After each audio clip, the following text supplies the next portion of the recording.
வாழ்த்துக்கள். இந்த நாளை நமக்கு ஆண்டவர் ஆசீர்வதித்து தருவாராக.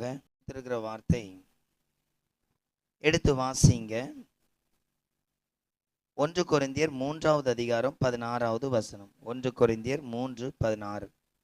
தலைகளை தாழ்த்தி ஜெபிக்கலாம். ஸ்தோத்தரிக்கிற இயேசப்பா, உங்க கரங்கள், உங்க கிருபைகள், இரக்கங்கள் ஆண்டவரே எங்கள் மத்தியில வெளிப்பட ஒப்பு கொடுக்கிறோம். ஆவியானவரே, இந்த வார்த்தை மூலமா எங்கள் ஒவ்வொருவரோடு பேசுவீராக. இந்த வார்த்தை மூலமா எங்களோடு இடைபட ஒப்பு கொடுக்கிறோம். கர்த்தர் தொடர்ந்து கிரியை செய்யுங்க. ஆண்டவரே, இன்றைக்கு எங்களுக்கு கொடுத்திருக்கிற வார்த்தை, நீங்கள் தேவனுடைய ஆலயம், அதற்குரிய ஆயத்தங்கள், அதற்குரிய உருவாக்குதல், அதற்குரிய அநேக காரியங்களை எங்களோடு பேசுங்க. ஆண்டவர் கிரியை செய்யவும், ஆண்டவர் வெளிப்படவும் ஒப்பு கொடுக்கிறோம். இயேசுவின் நாமத்தில் பிதாவே, ஆமேன். அல்லேலூயா. மீண்டும் ஒரு விஷயம் கூட உங்கள் ஒவ்வொருவரையும் இயேசு கிறிஸ்துவின் நாமத்தினால் வாழ்த்துகிறேன். இன்றைக்கு ஆண்டவர் நமக்கு கொடுத்திருக்கிற வார்த்தை, நீங்கள் தேவனுடைய ஆலயம், தேவனுடைய ஆவி உங்களில் என்ன பண்ணுகிறது? வாசமாய் இருக்கிறது. ஒன்றை கவனிங்க, தேவனுடைய ஆலயம், அதாவது இயேசு தங்குற ஒரு வீடு எப்போதும் ஆசீர்வதிக்கப்படும். அல்லேலூயா. தேவன் தங்குற வீடு எப்படி இருக்கும்? ஆசீர்வாதமா இருக்கும். இன்னைக்கு நம்ம எல்லாருமே ஆண்டவருடைய பிள்ளைகள். சில வேளைகள் என்ன பண்றோம் அப்படின்னா, என் வீட்டில் இப்படி தான் பாடு இருக்கும், என் வீட்டில் இப்படி தான் கஷ்டம் இருக்கும், என் வாழ்க்கையில் என்னைக்கு சந்தோஷம் இருக்கும், இப்படியெல்லாம் நாமளே என்ன பண்ணுறோம்? சில வேளைகள் அறிக்கையிடுறோம். ஆனால் வசனம் சொல்லுது, நான் உங்களில் என்ன பண்ணுறேன்? வாசமாக இருக்கிறேன், நீங்கள் என்னுடைய ஆலயம், நான் உங்கள் வீட்டில், அதாவது உங்கள் வாழ்க்கையில் எப்போதும் உடன் வருகிற ஒரு தேவனாக இருக்கிறேன் அப்படின்னு ஆண்டவரே சொல்லியிருக்கிறாரு. ஆனால் நாம் எப்படி பேசுகிறவங்களா இருக்கிறோம் அப்படின்னா, இப்படி தாங்க என் வீட்டில் ஒரு நாள் என்ன இருக்காது, நன்மை நடக்கவே செய்யாது. இல்லை இப்படி ஒரு சூழ்நிலை, யாரோ உங்களை எப்போதும் உங்களை திட்டிக்கிட்டே இருக்கிறாங்க, இல்லை யாரோ ஒருவர் உங்களை ரொம்ப மரியாதை குறைவாவோ இல்லை துக்கமான காரியத்தோடு உங்களை என்ன பண்ணுறாங்க, பேசுகிறாங்க. இப்படியெல்லாம் சொல்லும் பொழுது உங்களுக்கு என்ன வந்துடும் அப்படின்னா, நம்ம வாழ்க்கையில் என்ன பண்ணாது, நன்மையே நடக்காது. இன்னைக்கு தேவனுடைய ஆலயங்கிறது எவ்வளோ ஆசீர்வாதமாக இருக்குது. அந்த ஆலயத்தின் ஆசீர்வாதத்தை குறித்து தான் இன்னைக்கு என்ன பண்ண போகிறோம், பார்க்க போறோம். முதலாவது கவனிங்க, இங்க சொல்லப்பட்டிருக்கு, நீங்கள் தேவனுடைய ஆலயமாய் இருக்கிறீர்கள், தேவனுடைய ஆவி உங்களில் என்ன பண்ணுகிறது? வாசமாய் இருக்கிறது என்று அறியாது இருக்கிறீர்களாம். ஒருவன் தேவனுடைய ஆலயமா இருந்தா அங்க தேவ ஆவி என்ன பண்ணுதான்? வாசம் பண்ணுகிறது. அந்த தேவ ஆவியானவர் அங்க என்ன பண்ணுகிறார்? அசைவாடுகிறார். அப்போ இயேசு ஒரு வீட்டுக்குள்ள வந்தா அங்க வியாதிக்கு இடம் இருக்கிறது இல்ல. இயேசு ஒரு வீட்டுக்குள்ள வந்தா அவர்களுடைய ஞானங்கள், அறிவு தரனை ஆசீர்வதிக்கிறார். புரியுதா? இயேசு என் வீட்டுக்கு வந்த பிறகு என் வாழ்க்கை எப்படிதான் இருக்கும்? ஆசீர்வாதமா இருக்கும். அப்போ ஒரு மனிதனுக்கு முதல் அவனுடைய எண்ணங்கள் எப்படி இருக்கும்னா, ஆண்டவர் என்ன பண்ணுவாரு? ஆசீர்வதிப்பார். இந்த நம்பிக்கையே வரலன்னா அவன் எதையுமே ஆண்டவர்கிட்ட இருந்து என்ன பண்ண முடியாது, பெற்றுக்கொள்ள முடியாது. சில வேளைகளில் சில சொல்லுவாங்க, எனக்கு விசுவாசம் குறைவா இருக்கு. என்ன குறைவா இருக்கு? விசுவாசம் குறைவு. நல்ல கவனிங்க, இங்க இருந்து நீங்க திருநெல்வேலி போனோம், பஸ் ஏறுறீங்க. பஸ் ஏறும் பொழுது அங்க இருக்கிற நபர்கிட்ட ஃபோன் போடுறீங்க, நான் பஸ் ஏறிட்டேன், பஸ் 1 மணி நேரத்தில் என்ன பண்ணிரும்? வந்துடும். எந்த இதில் சொல்கிறோம்? நம்பிக்கை. 1 மணி நேரத்தில் அங்கே என்ன பண்ணிடுவோம்? போய் சேர்ந்துருவோங்கிற ஒரு நம்பிக்கை. அப்போ நம்பிக்கை இருக்கிறதுனால தான் நம்ம என்ன பண்ணுறோம்? யோசிச்சு பாருங்க, சமையல் பண்ணுறோம், பண்ணி முடிச்ச அந்த சமையலில் என்ன இருக்குது அப்படின்னா நமக்கு ஒரு நம்பிக்கை இருக்குது, இந்த சமையல் என்ன பண்ணோம், நல்ல டேஸ்ட்டாக இருக்கும், நம்பிக்கை.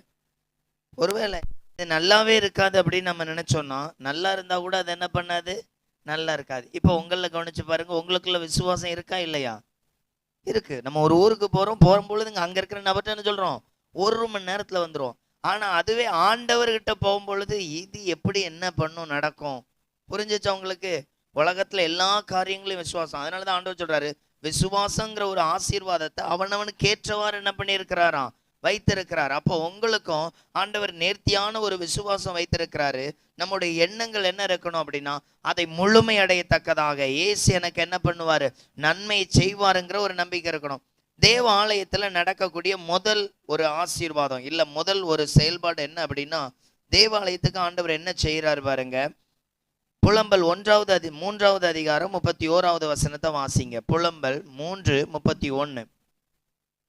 புலம்பல் 3:31.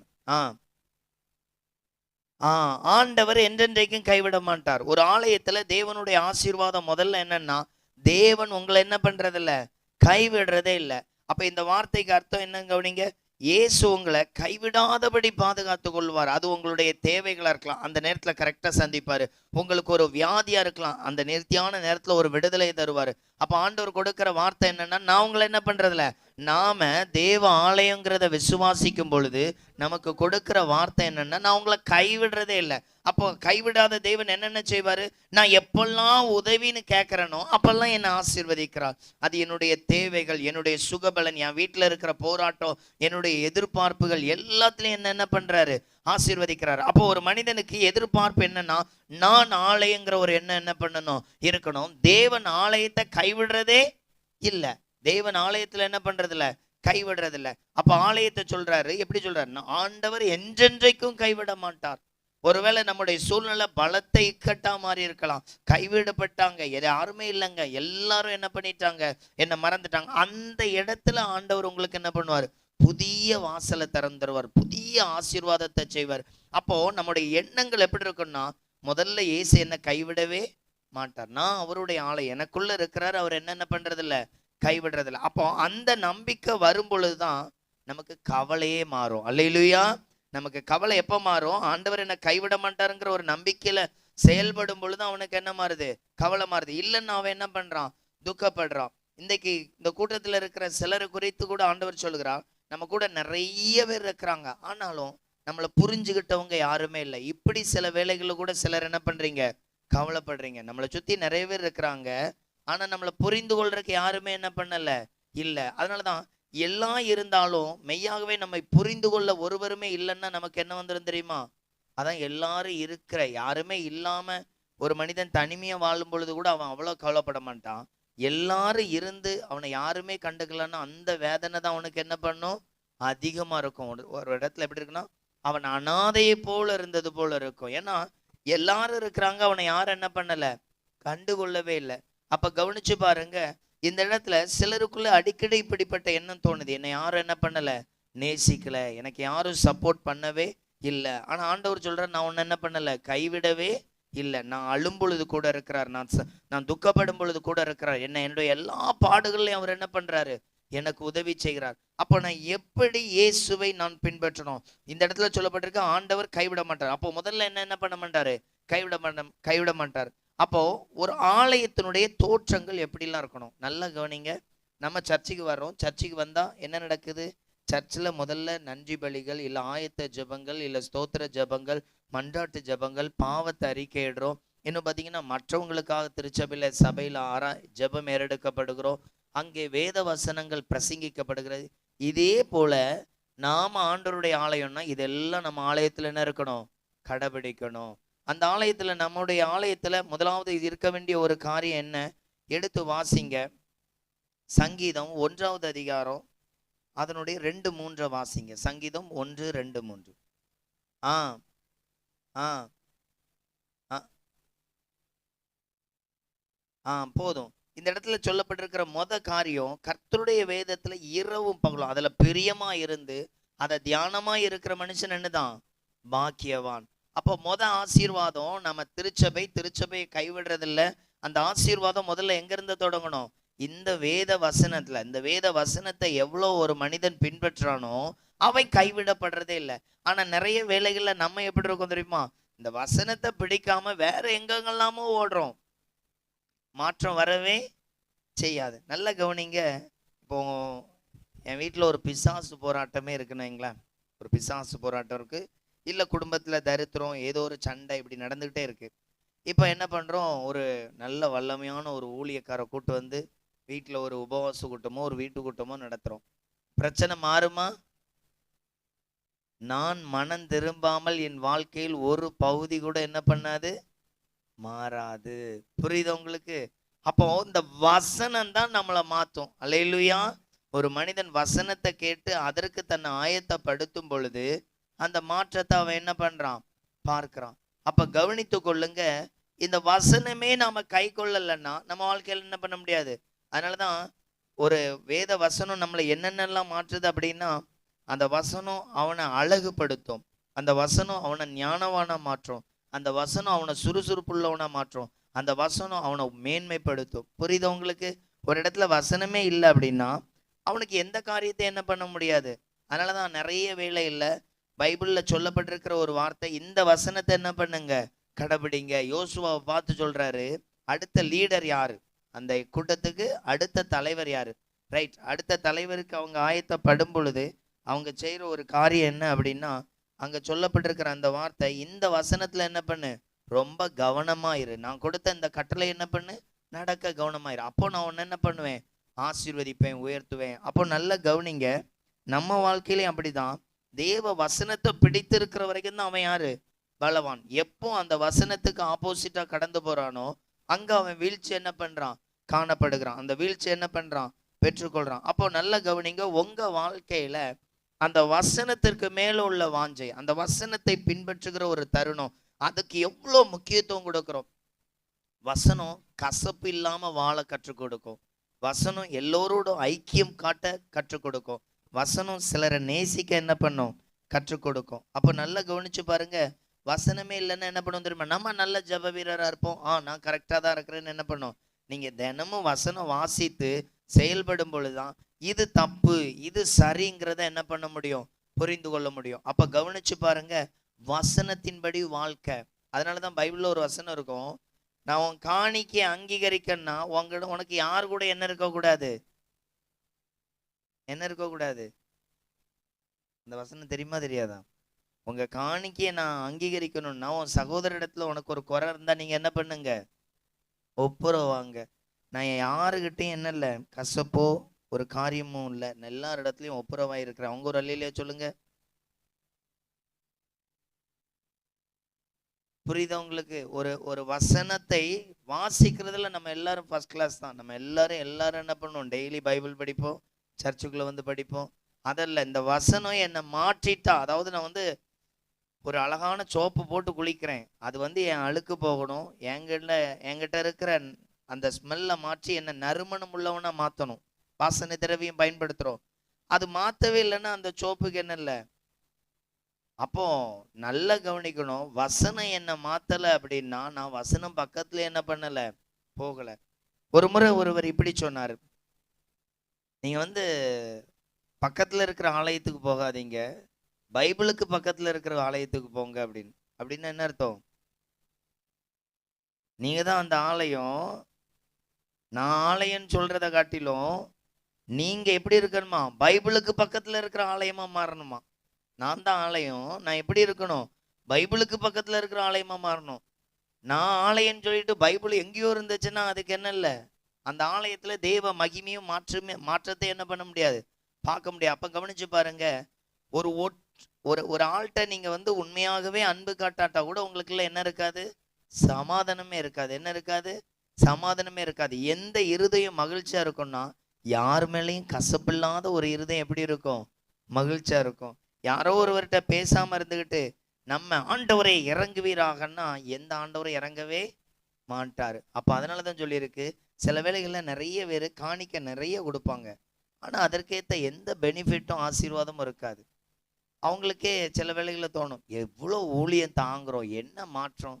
முதல்ல நம்ம தாங்கிறதுனால ஆசீர்வதிக்கப்படுறது இல்லை, நாம மனம் திரும்புறதுல தான் என்ன உண்டாகுது, ஆசீர்வாதம். அப்போ கவனிச்சு பாருங்க, வசனம் என்னை என்ன பண்ணும், சரிபடுத்தும். அதனாலதான் வசனத்துல இருக்கிற ஆசீர்வாதம். பேதுரு 1 பேதுருல நீங்க வாசிச்சீங்கன்னா சொல்லப்பட்டிருக்கோம், இந்த வசனம் ஒரு கிறிஸ்தவன் வளரும் பொழுது புதிதாய் பிறந்த ஒரு குழந்தையை போல இருக்கிற அவனுக்கு அது என்ன பண்ண இருக்குதான், களங்கம் இல்லாத ஒரு ஞானப்பாலை போல இருக்குதான். எப்படி இருக்குதான்?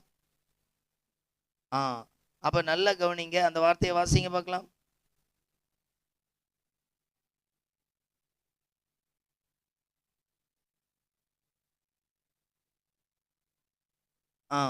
அப்போ களங்கமில்லாத அந்த ஞானப்பால் மேல என்ன பண்ணுங்க, வாஞ்சியா இருங்க. சிலர் நல்ல பைபிள் படிக்கிறோம், பைபிள் என்ன பண்றோம், நிறைய படிக்கிறோம், அதுல இல்ல அந்த வாஞ்சை என்னது, அதை நான் எடுத்துக்கொண்டு கையாளுவது, அதில் படி நடக்கிறது தான் என்னது. அப்போ உங்க சபைக்குள்ள, உங்க ஆலயத்துக்குள்ள, உங்க லைஃப்ங்கிற அந்த ஆலயத்துக்குள்ள இதை கடைபிடிக்கிறீங்களா? இதை கடைபிடிக்காத வரைக்கும் நமக்கு என்ன மாறுறதில்ல. நல்ல கவனிங்க, ஸ்தேவான் இருக்கார் இல்லையா, பைபிள்ல நம்ம பார்த்திருப்போம். ஸ்தேவான் அவர் மரிக்கும் தருணத்துல என்ன செய்வார் தெரியுமா? நீங்க படிச்சிருப்பீங்க. எல்லாரும் என்ன பண்ணுவாரு, மன்னிப்பாரு. நல்ல கவனிங்க, நம்ம வாழ்க்கையில எத்தனை பேரை மன்னிக்கிற அனுபவம் இருக்குது? எத்தனை பேரை மன்னிக்கிற அனுபவம் புரிஞ்சுச்சா உங்களுக்கு? நிறைய வேலைகள்ல நமக்கு எல்லார்ட்டையும் பேசுறோம், எல்லார்ட்டையும் அன்பு வச்சிருக்கோம்னு சொல்லுவோம். சிலர்கிட்ட இப்படி அடையாளம் காட்டும், இவங்க ஒரு 3 வருஷத்துக்கு முன்னாடி என்ன காரியம் என் பிள்ளைக்கு பண்ணாங்க தெரியுமா? என் பிள்ளையுடைய கல்யாணத்தோட சில இடைஞ்சல் பண்ணதே இவங்க தான். ஆனா ஒரு நாள் இவங்க மேல நான் என்ன பண்ணல, கோவமே படலை. நான் மன்னிச்சிட்டேன்னு சொல்லி உள்ள என்ன பண்ணியிருக்கிறோம், ஸ்டோரேஜ் போட்டு அப்படி மெமரி கார்டில் பதிவு பண்ணி வச்சோமா உள்ள வச்சிருக்கிறோம். 10 வருஷம் கழிச்சும் அது நமக்கு என்ன இருக்கு, ஞாபகம் இருக்கு. நீங்க உண்மையில மன்னிச்சிருக்கீங்களா? ஒருவேளை நாளைக்கு இயேசு வர்றாரு, எப்படி போவிய? இங்க உங்களுக்கு எல்லாம் என்ன பண்ணியிருக்கணும், கிளியர் ஆகி தான் இருக்கணும், எல்லார்ட்டையும் கிளியர் ஆகி இருக்கணும். எப்படி போவிய? புரியுதா உங்களுக்கு? ஆனா நம்ம என்ன சொல்றோம், நாங்க தேவனுடைய ஆலயத்துக்கு போறதுல முக்கியத்துவம் கொடுப்போம். நம்ம ஆலயமாவே இல்லை. நம்ம எப்படி இல்லை? அப்போ ஆலயம்னா அவ்வளோ குறையில்லாதபடி. அதனாலதான் சொன்னேன், இதெல்லாம் சின்ன சின்ன காரியம்தான். யோசிச்சு பாருங்க, எத்தனை பேருக்கு மேல உங்களுக்கு வருத்தம், கசப்பு, கோபம். ஆனா நேர்ல பார்த்தா என்ன பண்ணுவிய, நல்லா இருக்கலான்னு கேப்பிய, சாப்பிட்டுட்டு போங்கம்பிய, இட்லி அவிச்சு வச்சேன் நல்லா இருக்கு, சூடா 2 என்ன பண்ணுங்க சாப்பிட்டுட்டு போங்கம்பிய. ஆனா உள்ள இருந்து நீங்க கொடுக்கறது இட்லி, ஆனா இருதயம் முழுவதும் எப்படிதான் இருக்கு, ஒரே வெடிகுண்டா இருக்கு. கிச்சன்ல போகும்பொழுதே இவ திடீர்னு வந்துட்டா, கொடுத்தே ஆகணும். அவ புத்தி தான் அப்படி, நம்ம புத்தி எல்லாம் அப்படி இல்லை, பர்ஃபெக்ட். கொடுக்கும் பொழுதே திட்டிக்கிட்டு தான் கொடுக்கறது, கொடுக்கும்போது எப்படிதான் கொடுக்கறது. ஆனா நேரில் பார்த்தோன்னே சோத்திரம் ஆண்டவரே, எப்படி இருக்கே, பிள்ளைகள் நல்லா இருக்குதா? ஆனா உள்ள எப்படி இருக்குது, இவ ஒரு நாள் கட்டாயம் வாங்குவா. சிலர் சொல்லுவாங்க சாபமே போட மாட்டாங்க. அவங்க எப்படி சொல்லுமா, ஏசு ஒரு நாள் உனக்கு சரியா கவனிப்பார். ஏசு ஒரு நாள் என்ன பண்ணுவாரு அப்படின்னா என்ன அர்த்தம், நீ விளங்கவே விளங்க மாட்ட, நீ விளங்கவே. அப்ப நல்லா கவனிச்சு பாருங்க, நம்ம வாழ்க்கையில நாம வசனத்தை கையாளும் பொழுது நம்ம கிட்ட இருந்து மாற்றம் நடக்கணும். அதனாலதான் பைபிள் வசனத்துல சொல்லப்பட்டிருக்கு, ஒருவன் வசனத்தை கடைபிடிக்கும் பொழுது அந்த வசனத்துல எப்படி இருக்கணும் அப்படின்னா, அவன் அந்த கரெக்டா அவனுடைய ஒழுங்க கரெக்டா செய்யணுமா. அப்படின்னு என்ன அர்த்தம், டெய்லி ஒரு மனுஷன் பல் விளக்கணும், குளிக்கணும், இதெல்லாம் அவனை என்னது அப்படின்னா யாரும் கூட வரவே முடியாது. அதே போலதான் ஒரு மனிதன் பைபிளை பின்பற்ற ஆரம்பிச்ச பிறகு இந்த பைபிள்ல இருக்கிறது போல கரெக்டா நடக்கிறதுக்கு அவன் என்ன பண்ணணுமா. சில வேளையில சொல்லுவான், இதெல்லாம் எப்படி மன்னிக்கிறது. சிலர் சொல்லும் போது சொல்லுவாங்க, சாகிற வரைக்கும் இவங்களை என்ன பண்ண மாட்டேன். இப்படி சொல்றவங்களை நீங்க பார்த்துருக்கீங்களா? பார்த்துருக்கவங்க ஒரு அல்லையிலேயே சொல்லுங்க பார்க்கலாம். நான் இப்படி கேட்டிருக்கேங்க, இன்னார் இப்படி என்ன பண்ணாங்க, சாகிற வரைக்கும் நான் இவங்களை என்ன பண்ண மாட்டேன், மன்னிக்கவே மாட்டேன். சாகிற வரைக்கும் அவங்க எத்தனை கூட்டம் போனாலும் அற்புதத்தை பெறவே முடியாது. ஏன்னா அவங்களுக்குள்ள என்ன வரல. நல்லா கவனிச்சு பாருங்க, பைபிள்ல இது ஒரு பெரிய அசுத்தாவி. இது பெரிய என்னது, நம்மெல்லாம் என்ன சொல்லுவோம், ஆடுனாதான் பிசாசுன்னு சொல்லுவோம். ஆடுனாதான் என்னது, இதெல்லாம் ஆடாத பிசாசு, கூட்டத்தை ஆட்டும். புரியுது உங்களுக்கு? நான் இதுக்கு உங்களுக்கு விளக்கம் சொல்றேன் பாருங்க. நல்லா கவனிக்கணும், மன்னிக்கணும் இல்லையா? எல்லாரும் என்ன பண்ணணும், மன்னிக்கணும். நல்லா கவனிங்க, நாகமான் இயேசு அதாவது எலிசா இடத்துல விடுதலை பெற்றுட்டு போறான். பைபிள்ல இருக்கு, நாகமான் என்ன பண்றான், ஆனா கேஆசி தப்பு பண்ணிட்டான். தப்பு பண்ண உடனே சொல்றான், இவனுடைய குஷ்டம் உன்னையும் உன் சந்ததி என்ன பண்ணட்டும், பிடிக்கட்டும். உடனே அதுல காலில் விழுந்து மன்னிப்பு கேட்டிருக்கலாம் இல்லையா? இல்லைன்னா ஆண்டவரை நோக்கி பார்த்திருக்கலாம், எனக்கு என்ன பண்ணும், கிருபை காட்டும். ஆனா அவன் மன்னிப்பு கேட்டானா? நான் குஷ்டத்தோட வாழ்ந்தாலும் வாழ்வேனே தவிர என்ன கேட்க மாட்டேன்.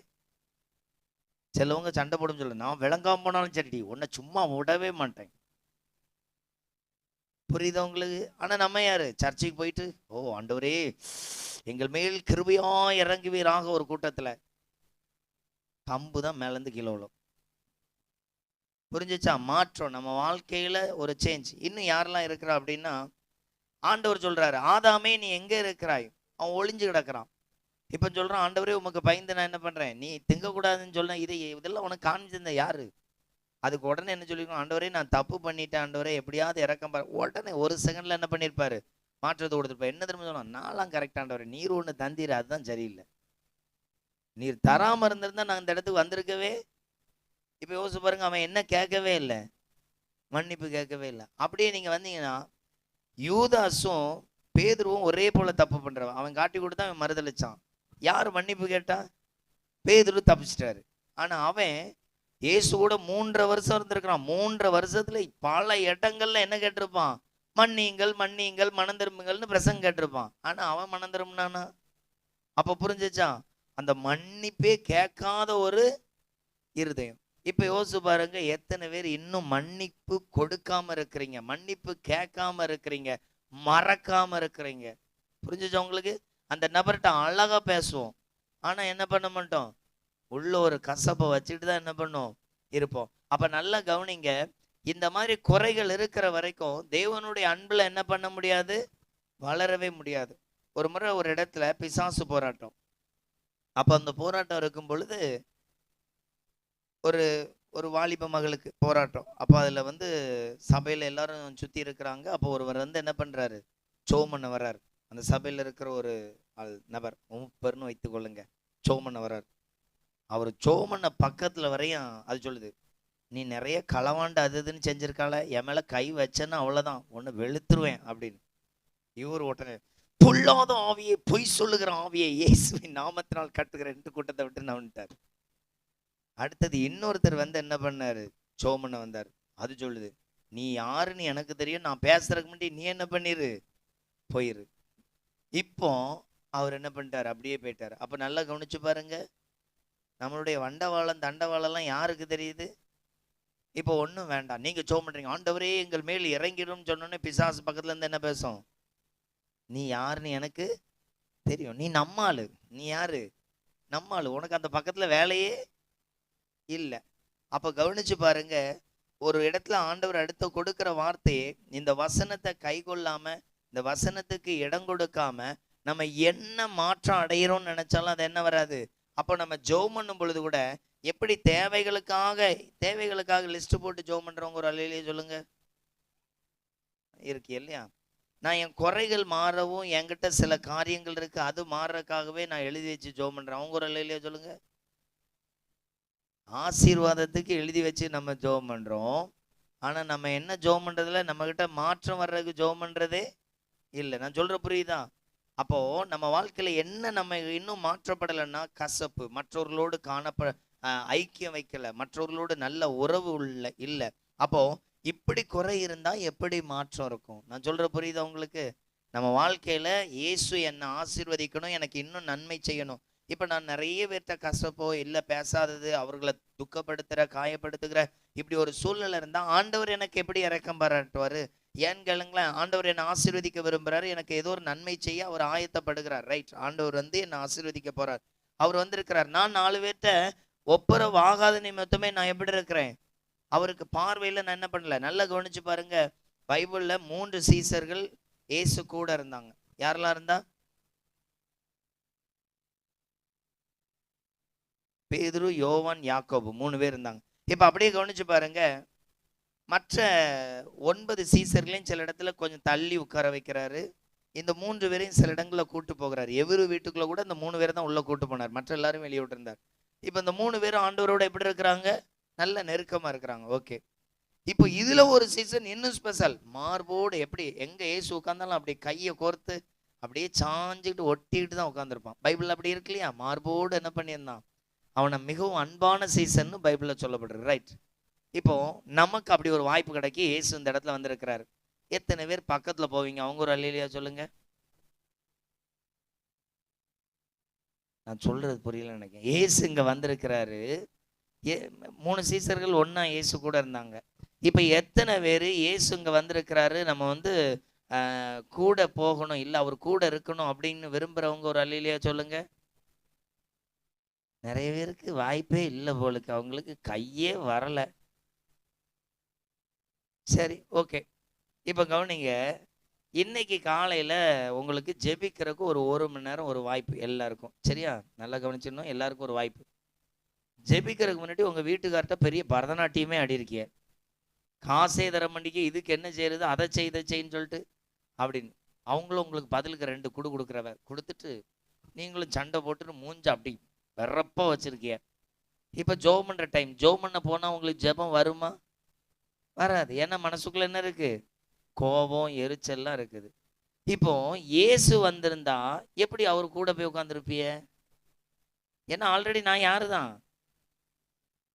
நான் சொல்ல புரிஞ்சுச்சா? நம்ம கிட்ட குறை இருந்தா ஜெபம் பண்றதுக்கே போறக்கு என்ன பண்ண முடியல. ஜெபம் பண்றதுக்கே என்ன பண்ணல. உள்ள இருக்கிற குறை என்ன குற்றப்படுத்துது.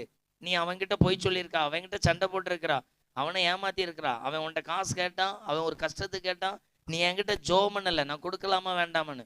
இவனுக்கு கொடுத்துட்டு கஷ்டப்படுறதுக்கு வேண்டாம் போ போ அப்படின்னு சொல்லிட்டேன்.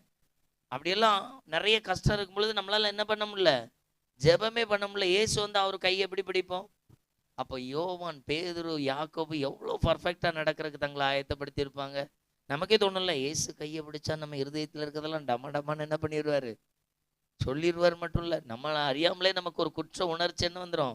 பைபிள்ல அப்படி சொல்லியிருக்கு, பாவியான மனிதன் என்மேல் என்ன பண்ணும், கிருபையாயிரும். இன்னும் பைபிள்ல லேகியன் சொல்றான், உமக்கும் எமக்கும் எனக்கு என்னை வேதனைப்படுத்த ஏன் வருகிறேன். அந்த பிசாசு பேசுது, அப்படி கரெக்ட் தானே? அப்ப நமக்குள்ள இருக்கிற ஒரு பாவம் ஆண்டவர் பக்கத்துல போக விடுமா? இப்ப பர்ஃபெக்டே ஆகல, நான் அப்படிதான் இருக்கிறேன். அவங்க ஒரு இல்லையா சொல்லுங்க. அரை கிளாஸ்ல உள்ள விட்ட பிள்ளைகள் மாதிரி இருக்கு. முதல் நாள் அரை கிளாஸ்ல விட்டு அந்த பிள்ளைகள் விட்டு இருக்கும், திருன்னு முழிச்சிட்டு இருக்கோம். இப்போ அவ்வளவு பேரும் அரை கிளாஸுக்கு வந்துட்டிய. இப்போ நாங்க எப்படி ஸ்பிரிச்சுவல்ல அரை கிளாஸ். ஏ ஃபார், அப்ப கவனிங்க, நம்ம எப்படிப்பட்ட ஒரு லைஃப்ல இருக்கிறோம்னா வளர்ச்சிக்கு போகாம அப்படி இருக்கிறோம். அப்ப மாற்றம் அடைவது மிக மிக என்னது. அதனாலதான் வசனத்தை வாசிக்கிறவர்ல என் லைஃப்பை மாத்துறதுக்காக ஜெபம் பண்ணும். பாவம் மாறணும், கோபம் மாறணும், எரிச்சல் மாறணும். நான்லாம் முன்னில ஊழியத்துல என் கூட இருக்கிற யார்ட்டாலும் உடனே எனக்கு என்ன வந்துடும், கோபம் வந்துடும், சண்டை போட்டிருக்கிறேன், ஏசி இருக்கிறேன், இப்படி எல்லாம் செய்வேன். இப்போ சில காரியங்கள்லாம் வரும் பொழுது ஆண்டவர் இதுக்கு இன்னும் எனக்கு கிருபை தரணும், இந்த இதுல இன்னும் என்ன பண்ணணும். உண்மையிலேயே சில வேளைகள் நினைப்பேன், ஆண்டவர் மாற்றுவார், ஆண்டவர் நமக்கு என்ன பண்ணுவார், நன்மையானது செய்வார். இப்படி இந்த பொறுமையை தந்ததுக்கு ஆண்டவருக்கு ரொம்ப நன்றி செலுத்துகிறேன். நான் சொல்ற புரியுதா? நமக்குள்ள எல்லாருக்குள்ளேயும் கோபம் இருக்கும், எல்லாருக்குள்ளேயும் ஒன்று இருக்கும். ஒரு காரியம் நடக்கலங்கிறது அந்த டென்ஷன் எல்லாம் இருக்கும். சில வேளைகளில் சில இடங்கள்ல நான் வந்து இப்படி ஒரு காரியத்தை சொல்லிட்டு வந்திருப்பேன், அங்க நடந்திருக்காது. அது நடக்காத போது என்ன வரும் தெரியுமா? சரி, ஆண்டவர் இடத்துல என்ன பண்ணுவாரு, மாத்துவார். அப்போ ஒரு நல்ல கேரக்டர், நல்ல குணங்களை யார் தான் தர்றா? ஏசப்பா. அப்ப எத்தனை பேர் ஆசீர்வாதத்தை எழுதி வச்சு ஜெபம் பண்றோம், நல்ல குணங்களும் கேரக்டர் வர்றதுக்கு நம்ம என்ன பண்றது இல்ல, ஜெபம் பண்றது இல்ல. அப்போ மனம் திரும்புற வாழ்க்கை வாழ்றோமா, ஆசீர்வாதத்தின் வாழ்க்கை வாழ்றோமா? புரியுதா உங்களுக்கு? நம்ம என்ன வாழ்க்கை வாழணும்னா, ஆசீர்வாதம் தேவை, அதுல இல்லைன்னு சொல்லல. ஆனாலும் மனம் திரும்பாம ஆசீர்வாதத்தை மட்டும் நம்ம கேட்கறவங்களா இருந்தா என்ன கிடையாது, மாற்றம் கிடையாது. அப்போ ஆலயத்தை முதல்ல இயேசு கைவிடுறதே இல்லை. ஆலயம் வேத வசனத்தினால் பலப்பட, பரிசுத்தப்பட அதுக்கு என்ன பண்ணணும், ஒப்பு கொடுக்கணும். அடுத்த ஒரு காரியத்தை வாசிங்க. ஆலயம் அடுத்தது எப்படி இருந்தா ஆலயம் நல்லா இருக்கும், எடுத்து வாசிங்க. அப்போஸ்தலர் 2வது அதிகாரம் 11வது வசனம்.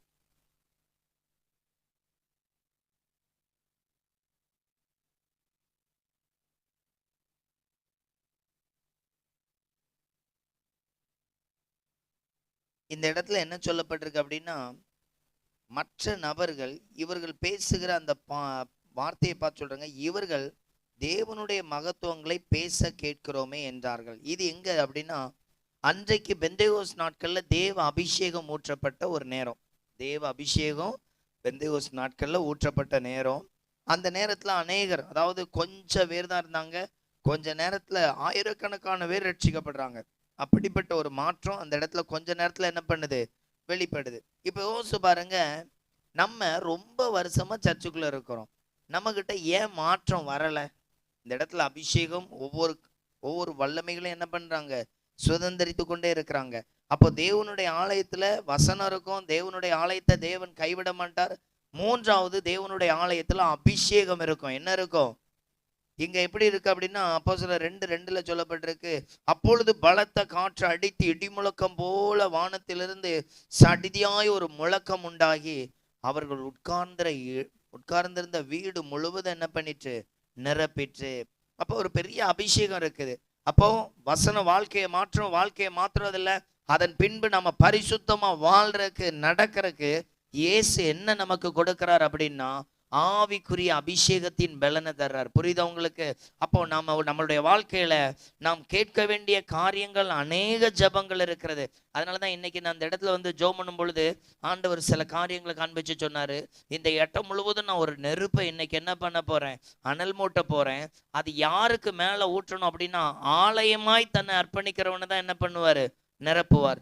எல்லாரும் ஞானத்துக்கு விரும்புவீங்க, அறிவு வேணும். அதாவது பைபிள்ல சொல்லப்பட்டிருக்க போல் கர்த்தருக்கு பயப்படுதலே யாருக்கு ஞானம் தருவாராம்? அப்படியா? பைபிள்ல சொல்லப்பட்டிருக்கு ஆத்துமாக்களை ஆதாயப்படுத்துகிறவர்கள். அந்த வசனம் தெரியல பத்திலா. ஆத்துமாக்களை ஆதாயப்படுத்துகிறவர்கள் ஞானவான்கள். புரியுது உங்களுக்கு? நீதிமொழியில் அப்படி ஒரு வசனம் இருக்கு. அந்த வசனம் எப்படி சொல்லியிருக்கு அப்படின்னா, ஆத்துமாக்களை ஆதாயப்படுத்துகிறவர்கள் யாராம்? ஞானவான்கள். அப்ப நல்லா கவனிங்க. கர்த்தருக்கு பயப்படுதல் ஞானத்தின் ஆரம்பம். இந்த ஞானம் கர்த்தருக்கு பயப்படுறதுன்னா என்ன செய்யறான்? ஒருத்தன் கர்த்தருடைய வேலை என்ன பண்றான், சரியா செய்யறான். நீதிமொழிகள் 11:30 வாசிங்க.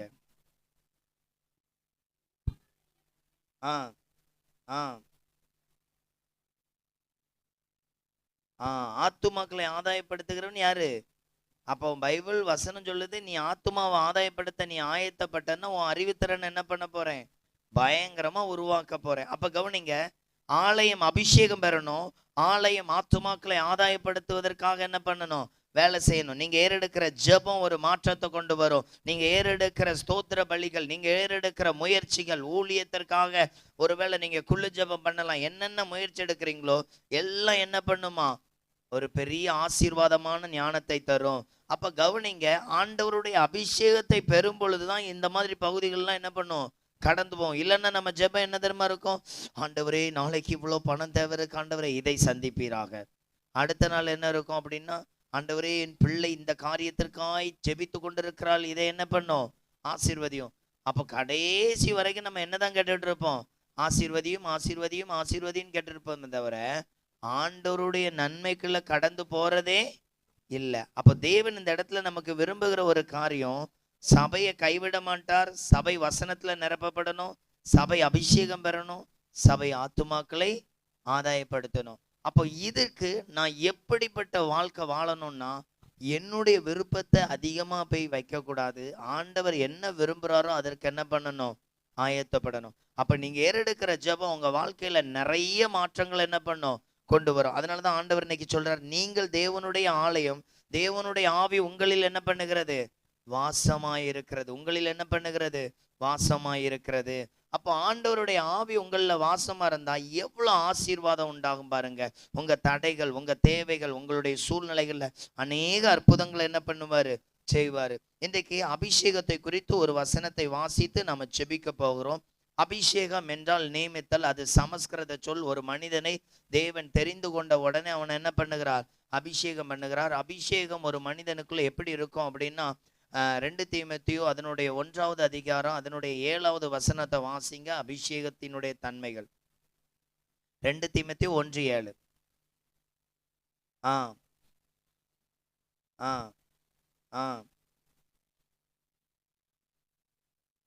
இந்த இடத்துல சொல்லிருக்கு, பலமும் அந்த தெளிந்த புத்தியும் அன்பு, இப்படிப்பட்ட ஒரு ஆவியை தான் அபிஷேகமா என்ன பண்றாரு, கொடுக்கிறாரு. இங்க சொல்லிருக்கு இல்லையா, தேவனுடைய ஆவி உங்களில் என்ன பண்ணுது, அதுக்கு பயமே கிடையாது. ஒருவன் தன்னை தேவாலயமாய் வைத்திருந்தா அங்க என்ன இருக்காது, பயத்துக்கு இடமே இல்லை. அந்த அபிஷேகம் அவனை ஒவ்வொரு இடங்களையும் என்ன பண்ணும், அனல் மூட்டி நிறுத்தும். அப்ப கவனிச்சு பாருங்க, நீங்க எவ்வளவு ஜெபம் பண்ணி அந்த தேவ நன்மைக்குள்ள கடந்து போகிறீங்க, அந்த தேவ பலத்துல பற்றி எறியறீங்க.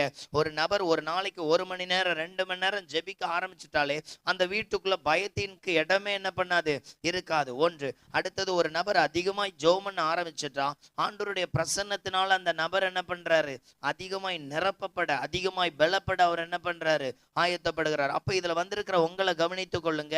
நீங்க எந்த அளவுக்கு ஜெபிக்கிறவங்களா காணப்படுறீங்க, எந்த அளவுக்கு வசனத்தை வாசிக்கிறவங்களா இருக்கிறீங்க, எந்த அளவுக்கு உங்க பாவத்துல இருந்து மாற்றம் அடைய. அதனாலதான் நிறைய வேளைகள்ல சொல்றோம், பாவம் இப்படியெல்லாம் செஞ்சாதான் பாவம். நம்ம வசனத்துக்கு எங்கெல்லாம் மீறுறோமோ அதெல்லாம் என்னதுதான் பாவம். இன்னொரு வசனத்தை வாசிக்கலாம். பைபிள்ல சொல்லப்பட்டிருக்கு, நீதிமொழிகள் 20வது அதிகாரம் 1வது வசனத்தை வாசிங்க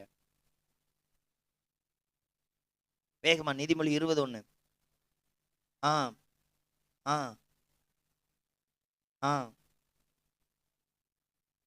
ஆ எங்க சொல்லப்பட்டிருக்கு? நம்ம ஏற்கனவே பார்த்தோம். இப்படி இருந்தா ஞானவான். இங்க இதனால என்ன இல்ல? ஞானவான் இல்ல. இப்ப திராட்சை ரசம் என்ன பண்ணுமா? அமளி பரியாசம் செய்யும். பரியாசம் கிண்டல் பண்ணுகிறது, ஒருவரை குறை பேசுகிறது, இதெல்லாம் என்னது? சில வேளைகளில் நீங்க குறை சொல்லுவீங்கல்ல, இன்னார் இப்படிதான், இது என்னவா? ஆண்டவருடைய செயல இல்லை ஒண்ணு. அடுத்தது ரெண்டாவது அங்க சொல்லப்பட்டிருக்கு, மதுபானம் அமளி பண்ணும். அப்படின்னா சில ஆட்கள் நம்ம பார்த்திருப்போம், குடிச்சிட்டு சில இடங்கள்ல என்ன பண்ணுவாங்க? சண்டை போடுவாங்க. அதான் மதுபானம் அமளி பண்ணும். நம்மள குடிக்கவே இல்லை சண்டை போடுற ஆட்கள் இருக்கீங்களா இல்லையா? சொல்றது உங்களுக்கு புரியுதா? நம்ம வீட்டுக்குள்ள சண்டை போடுறோம். சில வேளைகளில் கோவம் வந்துட்டுனா என்ன பேசுறோன்னு என்ன பண்ணாது தெரியாது. சில வீட்டில் சொல்லுவாங்க, பிள்ளைய வராத, வீட்டு பக்கம் என்ன பண்ணிடாத, வந்துடாத. அப்ப கவனிச்சு பாருங்க, இந்த வார்த்தை எப்படி நமக்குள்ள போகுது, எப்படி நமக்குள்ள வெளியே வருது. இங்க வசனம் சொல்லுது மதுபானம் அமளி பண்ணும். ஆனா நம்ம அப்படி பார்க்கவே இல்லை. ஆனா நம்ம அப்படி என்ன பண்றோம்? சண்டை போடுறோம். நம்ம சண்டை போடுறத பார்த்துட்டு சில வேளைகள்ல பைபிள் தொடுறதுக்கே என்ன இருக்காது, மனசு இருக்காது. நம்மளே கரெக்ட் இல்லை, நம்ம போய் பைபிளை தொட்டு. அப்ப புரிஞ்சிச்சா? இங்க என்ன பண்ணுதான் ஒரு இது என்ன சொல்லியிருக்குன்னா, இது ஆடாத பிசாசு, ஜெபம் பண்ண விடாது. புரிஞ்சிச்சா? இது ஒரு பிசாசு, எல்லார்ட்டையும் சண்டை போட்டு வச்சிருக்கோம். சில நாட்கள் கோவப்பட ஆரம்பிச்சுட்டா அந்த ஆள் ஓடிடுவாங்க, ஒரே ஓட்டம் ஓடிடுவாங்க. திடீர்னு பக்கத்து வீட்டுக்காரங்க திடீர்னு உள்ள வந்துருப்பாங்க. இங்க ஒரு பெரிய போர்க்குளம் அப்படிதான் கொஞ்சம் கொஞ்சமா போஞ்சுக்கிட்டு இருக்கோம். அதை பார்த்தோன்னே இப்ப இங்க இடி முழக்கம் வரப்போகுதுன்னு சொல்லி என்ன பண்ணிடுவாங்க, வந்த ரன்னிங்ல வெளியே ஓடிடுவாங்க. இங்க உடனே அப்படியே பயங்கரமா சில வீட்டுல சண்டை போட இருக்கும். ஒன்னாலதான் விளங்காம வீட்டு இருக்கும். நீர் என்னைக்கு வாய மூடுறீரோ அன்னைக்கு இந்த வீடு என்ன பண்ணிரும், விளங்கிரும். அப்போ கவனிச்சு பாருங்க, அந்த வசனம் சொல்லுது மதுபானம் தான் என்ன பண்ணுமா, அமளி பண்ணும். இங்க நம்ம அப்படிதான் இருக்கிறோம். அப்போ வசனம் நம்மளை மாற்றத்துக்கு என்ன பண்ணுது, எதிர்பார்க்குது. அப்பதான் நம்ம என்ன பண்ணணும், ஜெபிக்கிற பிள்ளைகளா பரிசுத்தத்தை நாடுறதுக்கு நம்ம இன்னும் அதிகமா என்ன பண்ணணும், இடம் கொடுக்கணும். அப்ப அப்படி இடம் கொடுக்கும் பொழுது ஆண்டவர் நம்மளை என்ன பண்ணுவாரு, ஒரு சிறந்த ஆலயமா வைத்திருப்பாரு. அதான் வசனம் சொல்லுது, நீங்க இப்படி இருக்கவே செய்யாதீங்க. அதனால் மயங்குகிறவன் ஒருவனும் யாரு இல்ல. நீங்க சண்டை போடுறதுனால நீங்க அறிவாளின்னு சொல்லுவாங்களா, முட்டாள்னு சொல்லுவாங்களா? அறிவாளி ஒரு இடத்துல சண்டையே இல்லாம சமாதானத்தை கொண்டு போறான் அவன் யாரு, காரிய சமர்த்தன். அந்த காரியத்தை ஞானமா என்ன பண்றான், நடத்துறான். நம்மள எத்தனை பேரு, நான் எங்க வீட்டுல இந்த இது இது மே மாசம் இல்லையா, நான் யார்கிட்ட இந்த மாசத்துல சண்டையே போடல. அவங்க ஒரு அல்லையிலையா சொல்லுங்க. நாங்க சண்டையே போடுறது இல்லப்பா, உங்களுக்கு தெரியாது, பாவம் அப்புறாணி. எங்களை தான் நிறைய பேர் என்ன பண்றாங்க, திட்டி தள்ளுறாவ. அப்ப கவனிங்க, நம்ம நிறைய இடங்கள்ல மாற்றம் அடைவதற்கு என்ன பண்ணணும், ஆயத்தப்படணும். அப்படியே நம்ம எழுந்திருக்கலாம். இன்றைக்கு ஆண்டவர் நம்மளை ஆலயமா என்ன பண்ணணும், மாற்றணும். முதல்ல கைவிட மாட்டார். ரெண்டாவது ஆண்டவர் நமக்கு கொடுத்திருக்கிற வார்த்தை வசனத்துல என்ன பண்ணணும், நிரப்பப்படணும். மூன்றாவது ஆண்டவர் நமக்கு கொடுத்திருக்கிற வார்த்தை என்ன அப்படின்னா, ஒரு மனிதனுடைய வாழ்க்கையில வசனத்தை கடைபிடிக்கிறது போல அவன் தேவனுக்குள்ள என்ன பண்ணணும், இன்னும் பலப்படுகிறவனாய் ஆண்டவருடைய வல்லமை பெறுகிறவனாய் இருக்கணும். எல்லாரும் அப்படியே எழுந்திருங்க, நாம் அப்படியே ஜெபிக்க போகிறோம். இன்னைக்கு உங்களுக்காக தனி ஜெபம் ஏறெடுக்கப்படும். ஜெபிக்க விரும்புகிறவங்க என்ன பண்ணலாம், முடிந்த உடனே கடந்து வரலாம். உங்களுக்காய் ஜெபிக்கப்படும். எல்லாரும் அப்படியே ஸ்தோத்திரம் பண்ணுங்க. ஆண்டவருடைய கிருபை, ஆண்டவருடைய கிருபை. இன்றைக்கு உங்களுக்கு ஆண்டவர் கொடுத்திருக்கிற வார்த்தை அதுதான், நீங்க தேவனுடைய ஆலயம், தேவன் உங்களில் வாசமாய் இருக்கிறார், உங்களில் வாசமாய் இருக்கிறார். எத்தனை பேர் இதற்கு ஆயத்தப்பட போறீங்க, எத்தனை பேர் இதை ஆயத்தப்பட போறீங்க? எல்லாரும் இயேசுவை நோக்கி கூப்பிடுங்க. பரிசுத்த ஆவியானவருடைய பலன், பரிசுத்த ஆவியானவருடைய கிருபை, பரிசுத்த ஆவியானவருடைய பலத்தின் நன்மைகள் ஒவ்வொருவர் இயேசுவை நோக்கி பாருங்க. கிருபையின் தேவனே உம்மை துதிக்கிறேன், கிருபையின் தேவனே உம்மை துதிக்கிறேன். இரக்கமுள்ளவரே, கிருபையை வெளிப்படுத்துகிறவரே, வல்லமையை வெளிப்படுத்துகிறவரே, அன்பை வெளிப்படுத்துகிறவரே, இரட்சகரே உம்மை ஸ்தோத்திரிக்கிறேன் இயேசப்பா. எல்லாரும் அப்படியே ஸ்தோத்திரம் பண்ணுங்க. ஆண்டவர் இன்னைக்கு உங்களை ஒரு தேவன் வாசம் செய்கிற ஒரு ஸ்தலமாய் மாற்ற போகிறார். தேவன் உங்களை உருவாக்கும்படியாக, தேவன் உங்களை பலப்படுத்தும்படியாக இந்த நாளில் அவர் உங்கள் நடுவே கடந்து வந்திருக்கிறார். ஒவ்வொருவர் ராஜாவை நோக்கி பார்க்கலாம். ஆண்டவரே, முதலாவது ஒரு சில காரியங்கள் அப்படியே ஒப்பு கொடுங்க.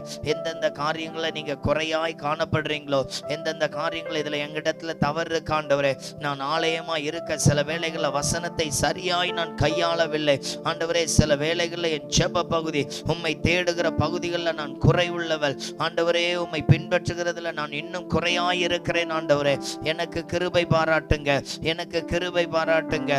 ஒவ்வொருவர் இயேசுவை நோக்கி அப்படியே கூப்பிடலாம். ஆண்டவருடைய பலன், ஆண்டவருடைய கிருபை, ஆண்டவருடைய இரக்கங்களின் வல்லமை, மகிமையின் வல்லமை, பலத்தின் வல்லமை.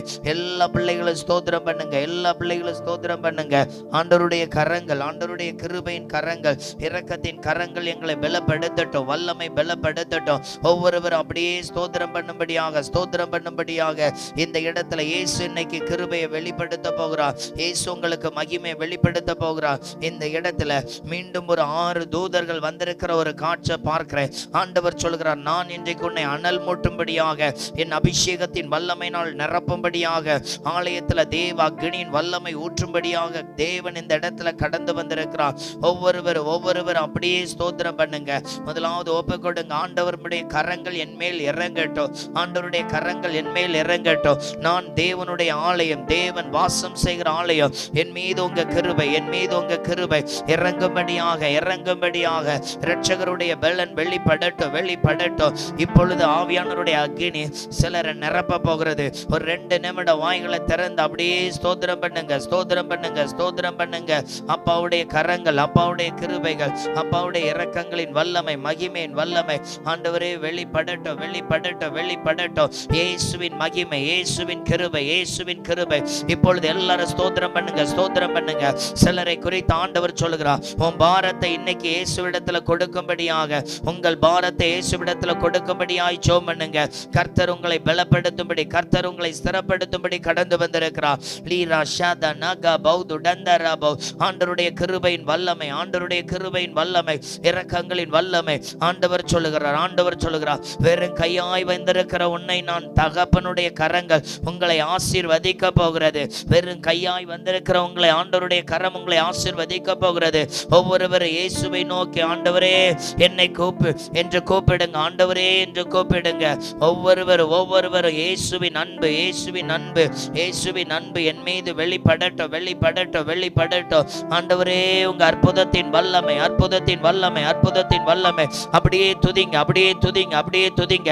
உங்க நடுவுல சிலரை நிரப்பும்படியாக, நீங்க இழந்த அந்த பலனை மீண்டும் ஊற்றும்படியாக இப்பொழுது ஆண்டவருடைய கரங்கள் உங்கள் நடுவே கடந்து வந்திருக்கிறது.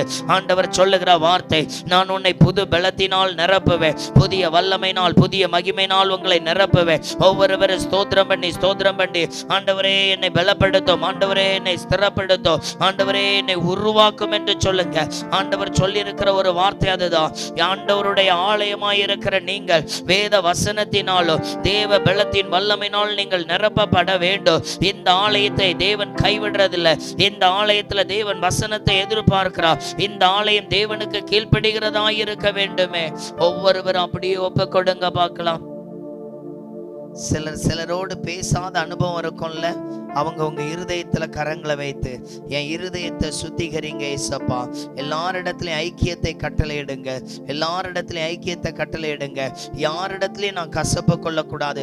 யாரோ ஒருவரோட நான் பேசாம இருந்தா, யாரோ ஒருவரை நான் மன்னிக்காம இருந்தா நான் சரியில்லை ஆண்டவரே, அதனால கூட என் ஆசீர்வாதம் தடைபடும்ல.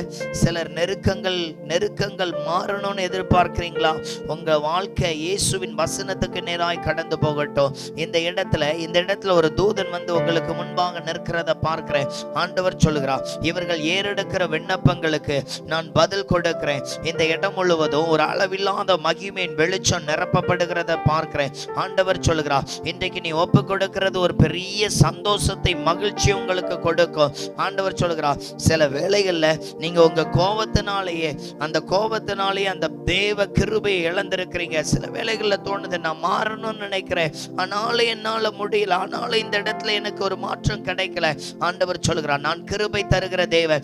எந்த சூழ்நிலையை மாற்ற வேண்டும் என்று விரும்புகிறீர்களோ அதில் நான் இரக்கத்தை கட்டளையிடுகிற தேவன், அதில் நான் இரக்கத்தை கட்டளையிடுகிற தேவன், அதில் நான் இரக்கத்தை கட்டளையிடுகிற தேவன். வாயின் வார்த்தை எங்கெங்கே உங்களை துக்கப்படுத்திட்டோ தேவன் அதில் உங்களுக்கு நன்மையை கட்டளையிடுகிற தேவன். உங்க அருகில் ஆண்டவர் கடந்து வந்திருக்கிறார். அந்த அடிக்கப்பட்ட வைக்கப்பட்ட அந்த தேவ கரம் உங்களுக்கு முன்பாக இருக்கிறது. அவர் கரங்கள் எல்லாம் கைகளின் இரத்தத்தினால நிரப்பப்பட்டிருக்கிற அந்த கரங்கள். ஆண்டவர் சொல்லுகிறார், நான் உன்னை சுத்திகரிக்கும்படியாக, நான் உன்னை புதுப்பிக்கும்படியாய் வந்திருக்கிறேன். ஆண்டவர் சொல்லுகிறார், நீ உன்னை அர்ப்பணிக்கும் பொழுது சில காரியங்கள்ல உனக்கு ஏற்ற நன்மைகளை கட்டளையிடுவேன், ஏற்ற நன்மைகளை கட்டளையிடுவேன். நீங்க அவ்வளவு துக்கத்துல நிரப்பப்பட்டு தான் வந்திருக்கிறீங்க.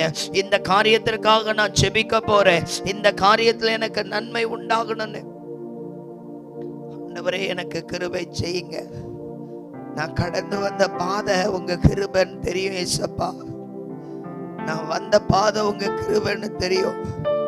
எனக்கு இன்னும் உங்க உதவி உண்டாகணும், எனக்கு இன்னும் உங்க ஆசீர்வாதம் உண்டாகணும் ஏசப்பா. என்னை எந்த இடத்துல கைவிட மாட்டீங்க நான் விசுவாசிக்கிறேன். ஆனாலும் எனக்குள்ள ஒரு பயம் ஓடிக்கொண்டே இருக்கிறது. ஆண்டவர் சொல்லுகிறார், இருட்டுல நிக்கிற ஒரு சகோதரியை பார்க்கிறேன். அடுத்த கட்டத்துக்கு எப்படி போவேன், இந்த சூழ்நிலை எப்படி கடந்து போவேன்னு தெரியல. அவ்வளோ ஒரு துக்கம். நம்பின யாரும் உங்களுக்கு ஒத்தாசை செய்யல, நம்பின யாரும் உங்களுக்கு ஒத்தாசை செய்யல. ஆண்டவர் சொல்லுகிறார், இதோ இந்த இருளை நான் வெளிச்சமாய் மாற்றுகிற கர்த்தர், இந்த இருளை வெளிச்சமாய் மாற்றுகிற கர்த்தர். ஆண்டவரை நோக்கி கூப்பிடுங்க, எனக்கு உதவி செய்யுங்க, எனக்கு உதவி செய்யுங்க. அவர் உங்க அருகில தான் இருக்கிறார், அவர் உங்க அருகில் இருக்கிறார். சில வேளைகள் அவர் உங்களுக்கு வார்த்தை மூலமாய் கொடுத்து உங்களை தேற்றி பலப்படுத்தின கர்த்தர். நான் உன்னை கைவிட மாட்டேன்னு. சில இடத்துல நீங்க ரொம்ப வறுமைக்கு வந்துட்டீங்க, சிலருக்கு முன்பாக வெட்கப்படுகிற ஒரு சூழ்நிலையில நின்று கொண்டு இருக்கிறீங்க.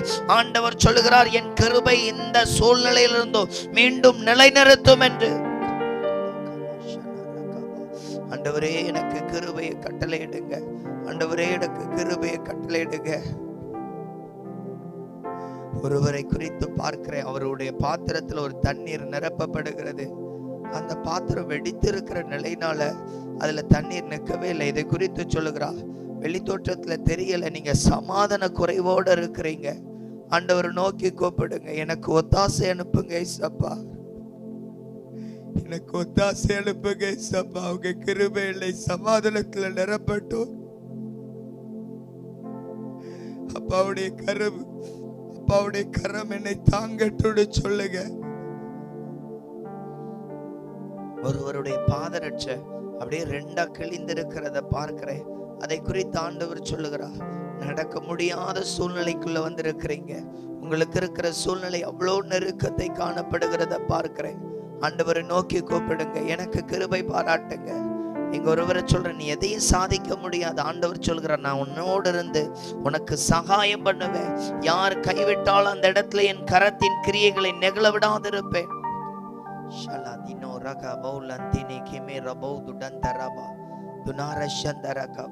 அறிக்கையிடுங்க, நான் உங்க ஆலயமா இருக்க ஒப்பு கொடுக்கிறேன்.